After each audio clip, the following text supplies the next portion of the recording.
Hi friends, welcome back to my channel.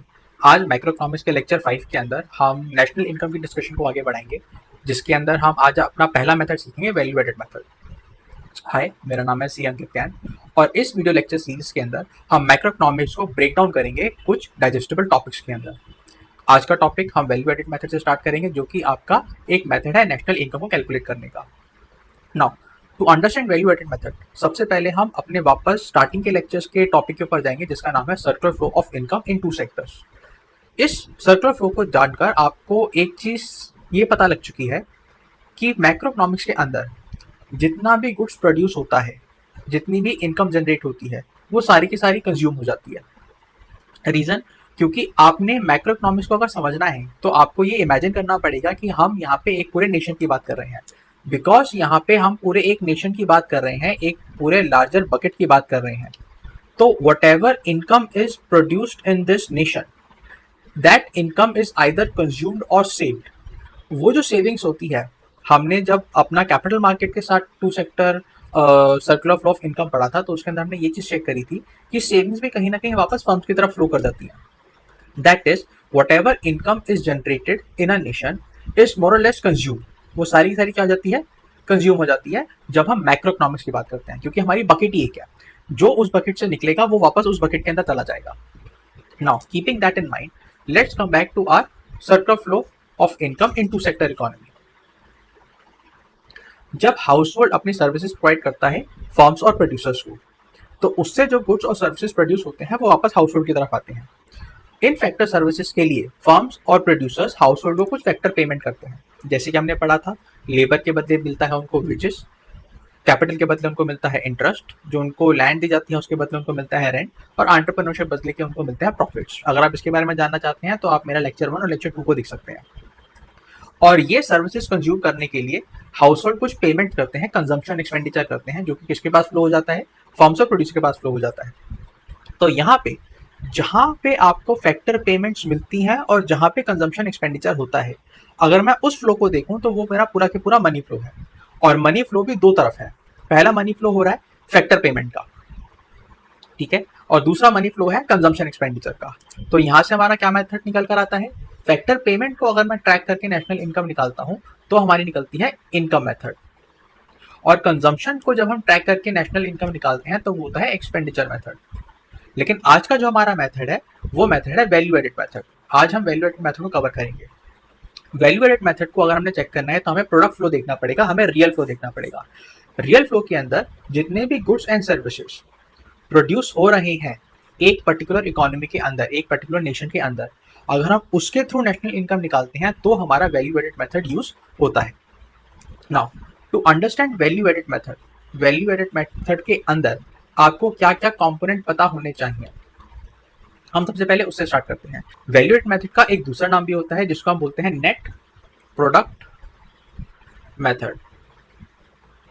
Starting में जब मैं आपको ये मेथड के बारे में बताऊंगा तो मेरा फोकस रहेगा नेट प्रोडक्ट मेथड के ऊपर। और नेट प्रोडक्ट मेथड के कुछ अपने ड्रॉबैक्स हैं, और उन ड्रॉबैक्स के लिए हम स्विच करते हैं वैल्यू एडेड मेथड के अंदर। लेकिन आपको टेंशन लेने की कोई जरूरत नहीं है, ये दोनों के दोनों मेथड एक ही कॉन्सेप्ट के ऊपर काम करते हैं। लेकिन क्योंकि नेट प्रोडक्ट मेथड के अंदर कुछ प्रॉब्लम्स हैं, उन प्रॉब्लम को ओवरकम करने के लिए हमें वैल्यू मेथड को यूज करना पड़ता है। तो सबसे पहले हम कंपोनेंट जान लेते हैं, जो कंपोनेंट्स मोर और लेस दोनों मेथड के अंदर सेम रहते हैं। जो सबसे पहला कंपोनेंट है नेट प्रोडक्ट मेथड का या वैल्यू एडेड मेथड का, वो होता है ग्रॉस वैल्यू का। तो सबसे पहले हमें मेजर करना होता है ग्रॉस वैल्यू को, measure gross value. Now, gross value का मतलब क्या है, सिंपली पुट, हम किसी भी नेशन के अंदर होने वाली एक्टिविटीज को हम कुछ डिविजन्स में बांट देते हैं। डिविजन्स कहिए या सब डिविजन्स बोलिए, हमने किसी भी नेशन के अंदर होने वाली एक्टिविटीज को सेक्टर वाइज किसी डिवीजन में या सब डिवीजन में ब्रेक करना होता है। फॉर एग्जाम्पल, अगर हम यूएसए का एग्जाम्पल लें तो यूएसए इस एक्टिविटी के लिए अपने अंदर कम से कम 71 के अराउंड डिविजन्स क्रिएट करता है। हम कनाडा का एग्जाम्पल लें तो कनाडा कम से कम a dozen to a score, मतलब 12 से लेके 20 तक डिविजन्स क्रिएट करता है। हमें इंडिया से मतलब है, तो इंडिया के अंदर टोटल ऐसे 21 सब डिविजन्स हैं जिसके अंदर हमने अपने देश के अंदर होने वाली एक्टिविटीज को ब्रेक किया हुआ है। अब हर एक डिवीजन को वैल्यू एडेड मेथड के अंदर हम इंडिविजुअली ट्रीट करते हैं। सो 21 डिविजन्स को तो मैं नहीं करूंगा। मान लीजिए हमारे पास 3 डिवीजन है हमारे एग्जाम्पल में, तो division number 1, division number 2 and division number 3। Example के सेक के लिए ले लीजिए कि ये प्राइमरी है, ये सेकेंडरी है और ये टर्शरी है। नाउ फर्स्ट एंड फॉरमोस्ट, जब हमें हर एक डिवीजन की ग्रॉस वैल्यू को आइडेंटिफाई करना होता है, तो वहां पे हमें सबसे पहली प्रॉब्लम क्या दिखती है कि हर एक पर्टिकुलर डिवीजन के अंदर बहुत सारी इंडस्ट्रीज हैं। हर एक इंडस्ट्री को ग्रॉस वैल्यू आप कैसे कैलकुलेट करेंगे, that is your first step and that is your first problem. So India के अंदर आपकी नॉलेज के लिए जो हमारा ये काम है वो करता है CSO, सेंट्रल स्टैटिस्टिकल ऑर्गेनाइजेशन। उसका काम है कि अपने देश के अंदर अलग अलग एक्टिविटीज को 21 डिविजन्स में ब्रेक करके उनको आइडेंटिफाई करना। जैसे कि मेटल की इंडस्ट्री में माइनिंग हो गया, स्टील इंडस्ट्री हो गई, इंफ्रास्ट्रक्चर के अंदर इंडस्ट्री को डिवाइड कर दिया, एग्रीकल्चर के बेस पे डिवाइड कर दिया। तो ऐसे 21 इंडस्ट्रीज हैं जिसके अंदर हमने ब्रेक किया हुआ है। Now to solve the problem कि हर एक डिवीजन या सब डिवीजन को हम ग्रॉस वैल्यू कैसे मेजर करें, तो हम ज्यादातर 2 मेथड फॉलो करते हैं। ठीक है, सबसे पहले हम बात करते हैं मेथड नंबर 1 की। अब मेथड नंबर 1 क्या कहता है? मेथड नंबर 1 ये कहता है कि आप क्या करिए, हर एक डिवीजन के अंदर आपको कितना आउटपुट जनरेट हुआ है, आउटपुट ऑफ ईच डिवीजन, और उसको मल्टीप्लाई कर दीजिए उसके मार्केट प्राइस से। तो आपको क्या पता लग जाएगा कि जितना भी आउटपुट हुआ है उसकी वैल्यू कितनी है, ग्रॉस वैल्यू आपको पता लग जाती है। एक दूसरा मेथड भी है इसको कैलकुलेट करने का। मेथड नंबर 2 क्या कहता है कि आप हर एक डिवीजन की सेल्स निकाल लीजिए, सेल्स एंड जो स्टॉक बिका नहीं है, दैट इज जो इन्वेंट्रीज बिकी नहीं है। क्योंकि आपको अगर याद हो, जब हम लेक्चर नंबर 1 कर रहे थे, जब हम सर्कुलर फ्लो ऑफ इनकम समझ रहे थे, तो उसके अंदर ही मैंने बहुत छोटे पार्ट के अंदर एक्सप्लेन किया था ग्रॉस वैल्यू एडिट वाले मेथड को। उसके अंदर मैंने बताया था कि इन्वेंट्रीज, क्लोजिंग इन्वेंट्रीज को, या जो इन्वेंट्रीज बनी है लेकिन बिकी नहीं है, उनको क्यों लिया जाता है। क्यों? क्योंकि मेथड पढ़िए, मेथड क्या है? Net product. आपने प्रोडक्शन कितनी करी है, जो आइटम्स प्रोड्यूस हुए हैं लेकिन बिके नहीं है, उनके वैल्यू को भी आपने कंसिडर करके चलना है। सो दूसरा मेथड क्या कहता है कि जितने भी आपकी ग्रॉस सेल्स हैं और इन्वेंट्रीज हैं, हर एक डिवीजन के लिए आप डाटा कलेक्ट कर लीजिए। ठीक है, और उन सबको आप क्या कर दीजिए, of each division and simply some them, आप उनको सबको ऐड कर दीजिए। इससे आपको क्या पता लग जाएगा, हर एक डिवीजन के अंदर कितना प्रोडक्शन हुआ है। हालांकि ये मेथड जितना आपको सिंपल दिख रहा है, जितना बताने में इजी है, उतना इजी होता नहीं है। लेकिन मोर और लेस जो हमारे देश की एजेंसीज हैं जो ग्रॉस वैल्यू को एस्टिमेट करती हैं, वो कहीं ना कहीं यही मेथड फॉलो करती हैं। मेथड 1 क्या है कि हर एक डिवीजन का आप आउटपुट निकालिए और उसको उसके मार्केट प्राइस से मल्टीप्लाई करके उन सबको सम कर दीजिए, तो आपके पास ग्रॉस वैल्यू आ जाएगी। दूसरा तरीका क्या है, दूसरा मेथड क्या है ग्रॉस वैल्यू निकालने का, कि हर एक डिवीजन की आप ग्रॉस सेल्स निकालिए प्लस उनकी इन्वेंट्री से कैलकुलेट कर लीजिए, उनका डाटा निकाल कर उनसे कैलकुलेट किया जा सकता है। और उसके बाद हर एक सेक्टर का आपको, हर एक डिवीजन का आपको ग्रॉस सेल्स और इन्वेंट्री पता लग जाएगी, और उन सबको ऐड कर दीजिए, तो आपके पास क्या आ जाएगा, हर एक डिवीजन की gross value plus total gross value. यहाँ पे आपको सेक्टोरल ग्रॉस वैल्यू भी मिल सकती है। सेक्टोरल ग्रॉस वैल्यू का मतलब क्या है, हर एक सेक्टर की कितनी ग्रॉस वैल्यू है, और टेक्निकली निकाली वही जाती है कि हर एक सेक्टर की ग्रॉस वैल्यू आपको मिल जाती है।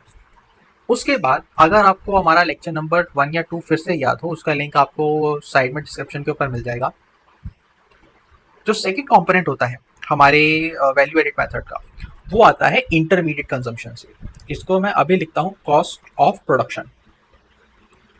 नाउ कॉस्ट ऑफ प्रोडक्शन क्या है कि आपने जो ये आइटम्स को प्रोड्यूस किया है, जो आपने आइटम मैन्युफैक्चर किए हैं, वो मैन्युफैक्चर फ्री में तो हुए नहीं है, आपने उनके लिए कुछ लागत लगाई है, आपने उनके लिए कुछ प्रोडक्शन की कॉस्ट लगाई है।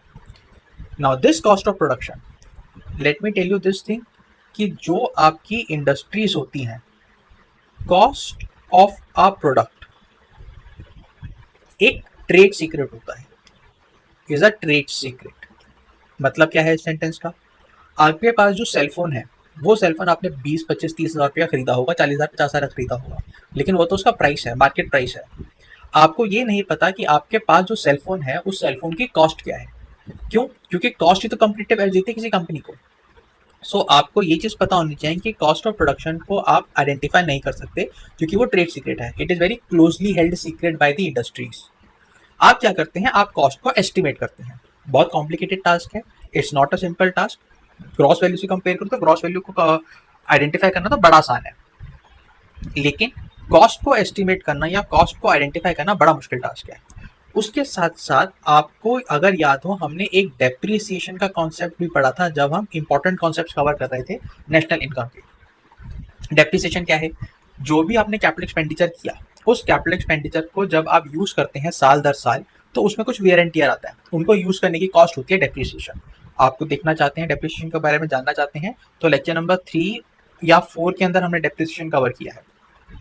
Now as I have said, cost of production estimate करना आसान काम नहीं है, थोड़ा टेढ़ी खीर होती है, लेकिन प्रॉबेबली आप इसको ये मान के चल सकते हैं कि आपने सारी की सारी डिडक्टेबल कॉस्ट को आइडेंटिफाई करना होता है। डिडक्टेबल कॉस्ट का मतलब क्या है? ऐसी कॉस्ट जो आप अपने ग्रॉस वैल्यू में से डिडक्ट करेंगे। नाउ कॉस्ट ऑफ प्रोडक्शन या तो आप एस्टिमेट कर सकते हैं, निकाल सकते हैं एक एब्सोल्यूट टर्म में। एब्सोल्यूट टर्म का मतलब क्या होता है कि भाई ओवरऑल टोटलिटी में, निटी-ग्रिटी में जाके आपको ये कॉस्ट नहीं मिलती, आप एक ओवरऑल कॉस्ट एस्टिमेट कर सकते हैं, या हम यूज करते हैं input output ratio. Now input output ratio is rather much widely used. आप एब्सोल्यूट टर्म्स के अंदर हम नहीं निकालते, हम ज़्यादातर इनपुट आउटपुट रेशियो यूज करते हैं कि भाई आपको आउटपुट पता है, आउटपुट तो हमें पता है, ग्रॉस वैल्यू अगर हम निकाल रहे हैं तो आउटपुट हमें पता होगा। हम देखते हैं हर एक इंडस्ट्री का इनपुट आउटपुट रेशियो क्या है। एग्जाम्पल कि अगर मान लीजिए 100 ईंटें प्रोड्यूस हुई हैं, तो 100 ईंट को बनाने के लिए आपको कितना मटेरियल चाहिए। अब आपको एक बार 100 ईंट की प्रोडक्शन पता लग गई, तो आप उसको रिवर्स इंजीनियर करके ये बता सकते हैं कि उन 100 ईंट की प्रोडक्शन में कितना इनपुट लगा होगा, और फिर आप उन इनपुट की कॉस्ट पता कर लीजिए कि ठीक है, ये इतना इतना इतना हीट लगी है, इतना लेबर लगा है, फिर आप उनकी कॉस्ट पता कर लीजिए। हमारे देश के अंदर जब भी हम ग्रॉस वैल्यू निकालते हैं, कॉस्ट ऑफ प्रोडक्शन निकालते हैं, ग्रॉस वैल्यू एडेड या जीडीपी जब निकालते हैं वैल्यू एड मेथड यूज करके, तो आपको ज़्यादातर ये देखने को मिलेगा कि इनपुट आउटपुट रेशियो यूज किया जा रहा है। इनपुट आउटपुट रेशियो थोड़ा ज़्यादा रिलायबल है as compare to absolute terms, लेकिन एब्सोल्यूट टर्म्स का जो डेटा है वो थोड़ा इजीली अवेलेबल है, क्योंकि लेकिन वो एब्सोल्यूट टर्म्स में है, और यहीं पे हमारी प्रॉब्लम स्टार्ट होती है। उसको हम, जो प्रॉब्लम है, क्यों हम net value added net product method को हम अवॉइड करके net value added method use करते हैं, वो प्रॉब्लम यहीं से अराइज होती है, कॉस्ट ऑफ प्रोडक्शन से अराइज होती है। लेकिन उस पर आने से पहले इसको क्लोज करने के लिए फिर हमें एक और चीज निकालनी पड़ती है, डेप्रिसिएशन की। Now depreciation in itself is a very difficult thing to find out. Usually जो बच्चे अकाउंट्स पढ़ते हैं उनको ये बताया जाता है कि भाई आपको कैपिटल एक्सपेंडिचर दे रखा होगा, और कैपिटल एक्सपेंडिचर के अंदर आपको एक रेट ऑफ डेप्रिसिएशन प्रोवाइड किया जाता है अकॉर्डिंग टू मेथड। एसएलएम है या रिटन डाउन है या प्रोडक्ट मेथड है या कोई भी उसका मेथड है, यूजेज मेथड है, उसके बेस पे आपको एक रेट ऑफ डेप्रिसिएशन बता देते हैं। ये रेट ऑफ डेप्रिसिएशन मोर और लेस आपके लिंक करती है किसी भी देश के इनकम टैक्स के रूल से। तो रेट ऑफ डेप्रिसिएशन भी आपको पता लग जाता है, क्योंकि इनकम टैक्स रूल्स के अंदर ये डिफाइंड होती हैं। प्रॉब्लम सारी यहीं पे है कि कैपिटल एक्सपेंडिचर को भी निकालना थोड़ा मुश्किल है। रेट ऑफ डेप्रिसिएशन तो फिर भी आपको पता लग जाएगा, लेकिन कैपिटल एक्सपेंडिचर को भी निकालना थोड़ा मुश्किल है। इसीलिए कुछ कंट्रीज के अंदर, ज़्यादातर वेस्ट कंट्रीज के अंदर, हम ये मान के चलते हैं कि डेप्रिसिएशन जो है वो आपके टोटल आउटपुट का ही एक परसेंटेज है। एक सेकेंड मेथड भी है डेप्रिसिएशन लगाने का, कि आप अज्यूम कर लीजिए, आप एक अजम्पशन ले लीजिए कि जो डेप्रिसिएशन है is a percentage of total output. तो अगर मान लीजिए आपने ये अज्यूम कर लिया कि एग्रीकल्चर इंडस्ट्री के अंदर जो मेरा डेप्रिसिएशन है टोटल आउटपुट का मान लीजिए 2.5% है, एग्जांपल दे रहा हूँ, तो आपको टोटल आउटपुट तो पता है क्योंकि आप ग्रॉस वैल्यू निकाल रहे हैं। उस टोटल आउटपुट के ऊपर आप 2.5% लगा के डेप्रिसिएशन निकाल लीजिए। तो यहाँ पे आपको ना कैपिटल एक्सपेंडिचर निकालने की जरूरत है, ना आपको रेट ऑफ डेप्रिसिएशन निकालने की जरूरत है।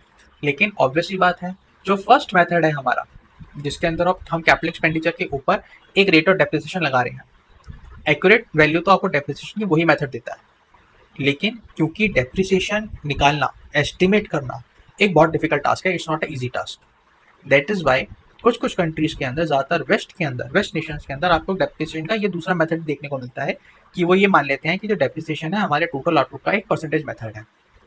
नाउ इन दोनों कंपोनेंट को अगर आपने निकाल लिया, तो now you are at the final stage. यहाँ पे आप क्या निकालते हैं? यहाँ पे आप निकालते हैं नेट प्रोडक्ट। और क्योंकि अच्छा, यहाँ पे भी आपको एक बात बता दें, ये जो कॉस्ट ऑफ प्रोडक्शन है ये भी आप सेक्टोरल लेवल पे निकालते हैं। हालांकि मैं बार बार सेक्टोरल लेवल की बात कर रहा हूँ, डिवीजन लेवल की भी बात कर सकते हैं, डिपेंड करता है कि आपके देश के अंदर in your country at what level the output industries have been bifurcated. India के अंदर 21 सेक्टर्स हैं, डिविजन्स हैं, तो हम सेक्टोरल इसलिए सेक्टोरल लेवल और सेक्टोरल वैल्यू ग्रॉस वैल्यू की बात करते हैं।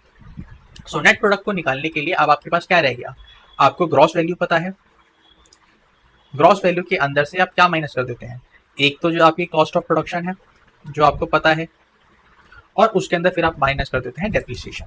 As simple as that. आपके पास क्या आ जाता है, आपके पास नेट प्रोडक्ट की वैल्यू आ जाती है, you get the net value at each sector level. उसके बाद आपने मान लीजिए हमारे एग्जांपल में 3 सेक्टर थे, तो हमने सेक्टर 1, सेक्टर 2 और सेक्टर 3 की जितनी भी नेट वैल्यू निकली है उन सबको हम क्या कर देते हैं, आपस में ऐड कर देते हैं। ऐड कर दिया तो हमारे पास नेशनल लेवल पे एक नेट वैल्यू निकल के आ जाती है। आपने अपने नेशन के अंदर जितने भी सेक्टर्स थे सारे सेक्टर्स की नेट वैल्यू निकाली और उनको ऐड कर दिया, तो आपके पास एक नेशनल लेवल पे नेट वैल्यू आ जाती है। याद कीजिए लेक्चर नंबर 1 के अंदर हमने क्या पढ़ा था, value of output. Value of output क्या बन गया, आपका ग्रॉस वैल्यू। उसके अंदर हमने क्या माइनस कर दिया, इंटरमीडिएट कंजम्पशन, जो कि क्या है, कॉस्ट ऑफ प्रोडक्शन और डेप्रिसिएशन। और हमारे पास क्या आ गया, नेशनल लेवल आ गया। नेशनल लेवल की इनकम आ गई, नेशनल इनकम आ गई using the net product method. अब now we come to the point कि जहां पे हमने ये डिस्कस किया था कि नेट प्रोडक्ट मेथड के साथ एक प्रॉब्लम है। ये प्रॉब्लम ऑलरेडी वैसे हम कवर कर चुके हैं, लेकिन प्रॉब्लम है डबल काउंटिंग की। और इसको समझने के लिए हम एक छोटे से एग्जांपल की बात करते हैं। एक ही बहुत सिंपल एग्जांपल लेंगे समझाने के लिए। वीट है, उसके बाद ये वीट जाती है फ्लावर मिल पे। फ्लावर मिल से ये जो फ्लावर निकलता है, जो आटा निकलता है, वो जाता है किसी बेकरी वाले के पास, और बेकरी वाला इसको फिर किसी रेस्टोरेंट के अंदर सेल कर देता है। अब एट द प्राइमरी लेवल जो फार्मर है, फार्मर ने आउटपुट निकाला मान लीजिए वीट का 100, और उसने अपना जो इनपुट है, अपनी जो उसने लेबर लगाई है, उसने लेबर लगाई है लेट्स से 50। तो यहाँ पे आपको नेट वैल्यू कितनी दिख रही है, 50 की। बट अगर आपको हमारी डिस्कशन याद हो, स्पेशली आज के लेक्चर की और लेक्चर नंबर 1 की, जब भी हम वैल्यू एडिट निकालते हैं तो हम हमेशा इनपुट देखते हैं मटेरियल वाला। यहाँ पे मटेरियल नहीं है, यहाँ पे खाली लेबर है। तो यहाँ पे कितना की पूरा ग्रॉस एडिट वैल्यू कितनी है, 100। लेकिन हम उसमें बाद में आएंगे। अब ये 100 की जो वीट है ये ले गया हमारा फ्लोर वाला बंदा। इसके लिए क्या है, इसके लिए ये लेबर नहीं है, इसके लिए क्या है, ये मटेरियल है, गुड्स है। उसने ये 100 रुपीज़ का आटा यूज़ करके, गेहूँ यूज़ करके उसने उसका फ्लावर बना के 120 रुपये में बेच दिया। तो इसकी नेट वैल्यू कितनी हो गई, 20। दिस 120 रुपये का आटा कौन ले गया, बेकर अपने पास ले गया। ये जो फ्लावर है कौन ले गया, बेकर ले गया अपने पास। इस बेकर ने इसके ऊपर अपना वैल्यू एडिशन किया और 150 रुपये की ब्रेड बना दी। तो 30 रुपीज़ ने का इसने वैल्यू एडिशन किया। ये 150 की जो ब्रेड थी वो रेस्टोरेंट ऑनर ले गया, उसने सैंडविच वगैरह बना के इसको 200 रुपये का बेच दिया। तो 50 रुपीज़ का जो वैल्यू एडिशन है वो रेस्टोरेंट वाले ने की। अब अभी मैं वैल्यू एडिट मेथड पे नहीं जा रहा। वैल्यू एडिट मेथड पे जाने से पहले अब हम एक बार नेट प्रोडक्ट मेथड देख लेते हैं। अगर हम ग्रॉस वैल्यू मेथड यूज करके बात करें तो आपको ये दिखेगा कि सर वीट वाले ने, फ्लावर वाले ने, बेकरी वाले ने और रेस्टोरेंट वाले ने अपना अपना ग्रॉस वैल्यू प्रोड्यूस किया है। वीट वाले ने 100 रुपीज़ की ग्रॉस वैल्यू जनरेट करी है, मैं हाईलाइट कर देता हूँ। 100 रुपीज़ की जनरेट करी है वीट वाले ने, 120 क्रिएट की है फ्लावर वाले ने, 150 क्रिएट की है बेकरी वाले ने, और 200 क्रिएट करी है हमारे रेस्टोरेंट ने। अगर मैं ग्रॉस वैल्यू निकालूँ तो ग्रॉस वैल्यू कितनी आएगी, 200 प्लस 100 300, 300 150 इज 450, 450 प्लस 120 इज 570। तो 570 का आपको क्या दिख रहा है, ग्रॉस वैल्यू एडिट दिख रही है। लेकिन इस ग्रॉस वैल्यू के अंदर एक प्रॉब्लम है, एक बहुत बड़ी प्रॉब्लम है। आप समझ रहे होंगे क्या, ये जो वीट है, ये वीट जो है ये इनपुट बनता है फ्लावर मिल के लिए। फ्लावर मिल का 120 का जो एडिशन है उसके अंदर ऑलरेडी ये 100 रुपीज़ की वीट आ रही है। दिस मीन्स कि ये जो वीट है ये पूरे मेरे एंड लेवल तक ट्रेवल करेगी that is still restaurant level. This means अगर हम ग्रॉस वैल्यू ऐसे कैलकुलेट करेंगे तो वीट की डबल क्या है, वीट की 4 बार काउंटिंग हुई है, लेकिन वीट तो खाली एक बार प्रोड्यूस हुआ है। इसको बोलते हैं प्रॉब्लम ऑफ डबल काउंटिंग। और इसको सॉर्ट आउट करने के लिए हम यूज करते हैं value edit method. Value edit method simply ये बात कहता है कि आपने बस ये देखना है हर एक इंडस्ट्री, हर एक डिवीजन, हर एक सेक्टर अपने एंड पे कितना वैल्यू एडिशन कर रहा है। So if we talk about the first industry, that is division number 1, division number 2, division number 3 and division number 4। If we look at division number 1, जो agriculturist है, जो फार्मर है जिसने वीट प्रोड्यूस करी है, उसने 100 रुपीज का आउटपुट जनरेट करा है, लेकिन उसने इनपुट मटेरियल कुछ नहीं लगाया। मैं इनपुट सर्विस की बात नहीं करूंगा, इनपुट गुड्स की बात करूंगा। तो उसकी तरफ से कितना वैल्यू एडिशन है, 100 रुपीज का। फ्लावर मिल ने ये 100 रुपीज का इनपुट अपने पास लिया। Now this is intermediate consumption, क्योंकि गुड्स आ गए, और 120 का आउटपुट जनरेट किया। तो टोटल एडिशन फ्लावर मिल वाला कितना कर रहा है, 20 का। मूविंग फॉरवर्ड, ये 120 का जो फ्लावर जनरेट हुआ है, ये इनपुट बन जाता है बेकरी वाले के लिए, और ये 120 भी क्या है, मटेरियल है, मटेरियल इनपुट है, गुड्स का इनपुट है, तो इंटरमीडिएट कंजम्पशन में काउंट हो जाएगा। और 150 बेकरी वाले का आउटपुट है। तो बेकरी वाला कितना आउटपुट वैल्यू एडिशन कर रहा है इस पर्टिकुलर फ्लावर के ऊपर, 30 रुपीज का। और फाइनली ये जो 150 की ब्रेड जो सारी बनी है, जो कि रेस्टोरेंट वाला लेके चला गया, तो ये भी ब्रेड है। ब्रेड है तो क्या है, इनपुट है, मटीरियल इनपुट है, गुड्स का इनपुट है। और ये ब्रेड अब रेस्टोरेंट वाला यूज करके 200 रुपीज का सैंडविच बना रहा है। तो रेस्टोरेंट वाले ने कितना वैल्यू एडिशन किया, 50 रुपीज का। सो दिस मीन्स कि अगर हम वैल्यू एडिट मेथड यूज करते हैं तो हम आउटपुट में से इनपुट मटेरियल की कॉस्ट को माइनस कर देते हैं और वैल्यू एडिशन निकाल देते हैं। This means 100 plus 20 120, 150 150 and 50 is 200. This value added method gives us the right value, true value of value added. ये हमारा बोला जाता है GVA, ग्रॉस वैल्यू एडेड, जो कि एज गुड एज मेरा GDP है। अब आपको यहाँ पे पता लग गया होगा कि सर ये 200 एक्चुअल में हमारा क्या है, नेशनल इनकम है। Now second thing you can notice is that sir ये 200 और ये 200, इज दैट कोइंसिडेंस दैट ये दोनों 200 है, सेम है? The answer is no. ये दोनों का 200 200 होना कोई कोइंसिडेंस नहीं है। सो वैल्यू एडिट मेथड आपको दूसरा बात ये कहता है कि अगर आप जीवीए मेथड यूज करके नेशनल इनकम निकालते हैं तो आप दूसरी चीज क्या कर सकते हैं, जो सबसे एंड में इंडस्ट्री है, वो इंडस्ट्री एक्चुअल में कितना आउटपुट निकाल रही है, अब उस आउटपुट को जीवीए मान लीजिए, रादर देन कि हर एक इंडस्ट्री का आप वैल्यू एडिशन कैलकुलेट करिए। जो इंडस्ट्री सबसे एंड में बैठी है, हमारे केस में सबसे एंड में कौन बैठा है, रेस्टोरेंट बैठा है। इस रेस्टोरेंट को आप ये मान लीजिए कि भाई इसने जो टोटल वैल्यू प्रोड्यूस करी है, इसने जो आउटपुट जनरेट किया है, वो आपका जीवीए है।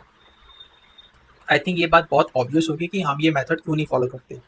उसका बहुत ही सिंपल रीज़न ये है कि एक्चुअली में हमें पॉलिसीज़ बनानी पड़ती हैं फार्मर्स को लेके, फ्लावर मिल्स को लेके, बेकरी वालों को लेके और रेस्टोरेंट्स को लेके। हमें सिर्फ रेस्टोरेंट वालों के लिए पॉलिसीज़ नहीं बनानी। तो अगर आपको इन सेक्टर से रिलेटेड पॉलिसीज़ बनानी है तो इन सेक्टर्स का आपके पास डेटा होना भी ज़रूरी है। In that case you need to know कि हर एक सेक्टर कितना वैल्यू एडिशन कर रहा है, उसकी कितनी कैपेसिटी है और वो कितना कर सकता है। इसीलिए हम हर एक सेक्टर का वैल्यू एडिशन निकालते हैं। This is how you calculate your national income using the value edit method. इसको अब मैं आपको एक फॉर्मूला टर्म्स में लिखवा देता हूँ, लेकिन फॉर्मूला बड़ा सिंपल है। वैल्यू एडिट कैसे निकालते हैं, वैल्यू एडिट निकालने के लिए आपको दो चीज़ें चाहिए। एक होता है वैल्यू ऑफ आउटपुट, और उसमें से आप माइनस कर देते हैं इंटरमीडिएट कंजम्पशन, जो कंजम्पशन आपने मटेरियल इनपुट की है अपने इस आउटपुट को प्रोड्यूस करने के लिए। वैल्यू ऑफ आउटपुट आपका क्या होता है सर, वैल्यू ऑफ आउटपुट हमारी होती है sales plus inventory. Why inventory, because these are the stock which were produced but not sold. तो ये भी तो आउटपुट में काउंट होंगे ना, बिके नहीं तो क्या वो आउटपुट तो हुआ है इनका। सेल्स आपकी हो सकती है फर्दर डोमेस्टिक और इंटरनेशनल। डोमेस्टिक फर्दर कहाँ कहाँ पे हो सकती है, ये हो सकती है आपके हाउस होल्ड्स को, गवर्नमेंट को, और जितने भी आपके बाकी जो फर्म्स हैं और प्रोड्यूसर्स हैं। और इंटरनेशनल सेल्स क्या होती है, international sales are your export. Similarly inventories क्या होती हैं? इन्वेंट्रीज दैट इज आपका जो डिफरेंस है, डिफरेंस किसमें? Difference between your closing stock minus opening stock. Basically हम निकाल रहे हैं कि ड्यूरिंग द ईयर मेरा स्टॉक में कितना एडिशन हुआ है। वो एडिशन किसको रिप्रेजेंट करेगा? वो एडिशन रिप्रेजेंट करेगा उस प्रोडक्शन को जो कि बना तो सही लेकिन बिका नहीं। सिमिलरली अगर हम इंटरमीडिएट कंजम्पशन की बात करें तो ये भी कहाँ पे हो सकती है? डोमेस्टिक लेवल पे और इंटरनेशनल लेवल पे। इंटरनेशनल लेवल पे होने का मतलब क्या है? आप क्या करा रहे हैं? आप किसी गुड्स को इम्पोर्ट करा रहे हैं। और डोमेस्टिक लेवल पे मतलब आपने हाउस होल्ड से कुछ लिया, आपने गवर्नमेंट से कुछ लिया, या आपने फर्म्स और प्रोड्यूसर से कुछ लिया। हाउस होल्ड से आप खाला की सर्विस ही लेते हैं, लेबर की सर्विस से लेते हैं। You don't get any goods from the house hold, but still फॉर्मूले का पार्ट है, इसलिए हम लिख देते हैं। अदरवाइज ये नेक्स्ट टू इम्पॉसिबल है कि आप हाउस होल्ड से कोई परचेज कर रहे हैं, वो भी गुड्स की सर्विस ले सकते हैं। और जैसे कि मैंने बताया, सर्विस आपकी इंटीमेट कंजम्पशन के अंदर आती नहीं है। और इसके अंदर से अगर आप माइनस कर देंगे डेप्रिसिएशन, तो डेप्रिसिएशन निकाल के आपको क्या मिल जाएगा? Net value added. अगर मैं इंटरमीडिएट कंजम्पशन के अंदर इस पर्टिकुलर मेथड के अंदर डेप्रिसिएशन माइनस नहीं करता, तो ये मुझे ग्रॉस वैल्यू एडेड देगा, याद रखिएगा। ग्रॉस वैल्यू एडेड के अंदर से अगर मैं डेप्रिसिएशन भी निकाल दूंगा तो वो नेट वैल्यू एडेड मेथड बन जाएगा। तो वो आपको नेट वैल्यू आपको निकाल के देगा। इस मेथड के अंदर डेप्रिसिएशन नहीं है, तो इसलिए ग्रॉस वैल्यू एडेड निकाल के देगा। And this is how you calculate your value addition by each sector. और हर एक सेक्टर की वैल्यू एडिशन को हम ऐड करके पूरे नेशन के ग्रॉस वैल्यू एडिट पूरे नेशन के हम ग्रॉस वैल्यू एडिट को निकाल लेते हैं, डिपेंडिंग आपने डेप्रिसिएशन माइनस किया या नहीं किया, और वही आपकी जीडीपी बन जाती है। आई होप आपको ये मेथड समझ में आया होगा। नेक्स्ट वीडियो लेक्चर के अंदर हम अगले मेथड को पिक करेंगे, प्रेफरेबली हम इनकम मेथड को पिक करेंगे कवर करने के लिए। If you like my video, please like, share and subscribe, और हमारे साथ जुड़े रहिए मैक्रो इकोनॉमिक्स के और ऐसे टॉपिक्स के बारे में जानने के लिए। Thank you so much for watching.